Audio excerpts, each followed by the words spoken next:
কল্পনা করুন এমন একটি প্রাচীর যা তৈরি করতে 5 লক্ষ মানুষের জীবন দিতে হয়েছিল। এই প্রাচীর তৈরি করতে সময় লেগেছিল প্রায় 2000 বছর, আর এই প্রাচীরের খরচে বহু সাম্রাজ্য দেউলিয়া হয়ে গেছিল।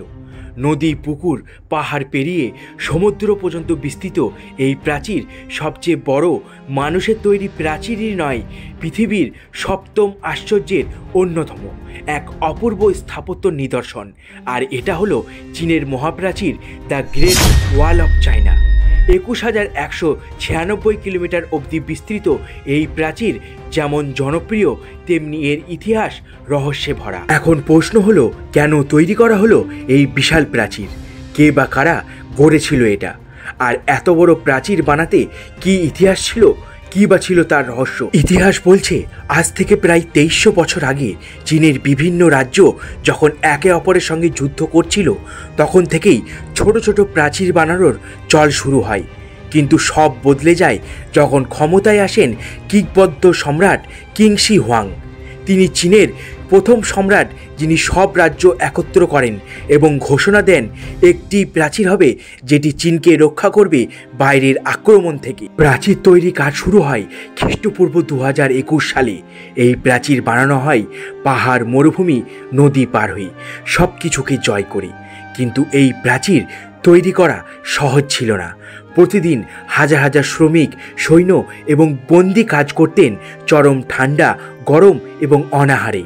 অনেকে বলতেন এই প্রাচীরের মাঝে শুধু ইট নয়, আছে হাজারো মৃতদেহের হাড়।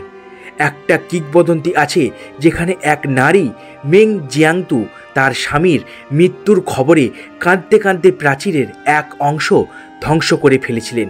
এই গল্প আজও চীনের লোককথায় রয়ে গেছে। চীনের প্রাচীর মূলত তৈরি হয়েছিল মঙ্গোলদের, অর্থাৎ উত্তরের যাযাবর জাতিগুলোর আক্রমণ ঠেকাতে, বিশেষ করে মঙ্গল নেতা আত্তিলা বা পরবর্তীকালে চেঙ্গিস খানের মতো শক্তিশালী দানবদের থেকে নিজেদের বাঁচানোর জন্য।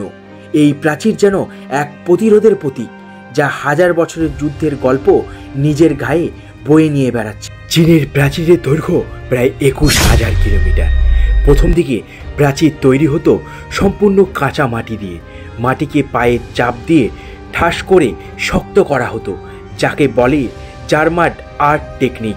তবে পাহাড়ি এলাকায় ব্যবহার করা হতো স্থানীয়ভাবে পাওয়া বড় পাথর, আর মরুভূমির পাশে যেখানে পাথর মিলত না, সেখানে শুকনো ঝোপঝাড়, কাদা, এমনকি বাঁশের কাঠও ব্যবহার করা হতো।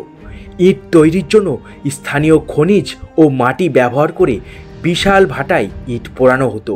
এই বিশাল কাজ করতে লেগেছিল প্রায় 8 লক্ষ শ্রমিক, যাদের মধ্যে ছিল সৈনিক, বন্দী, কৃষক, এমনকি বুদ্ধিজীবী।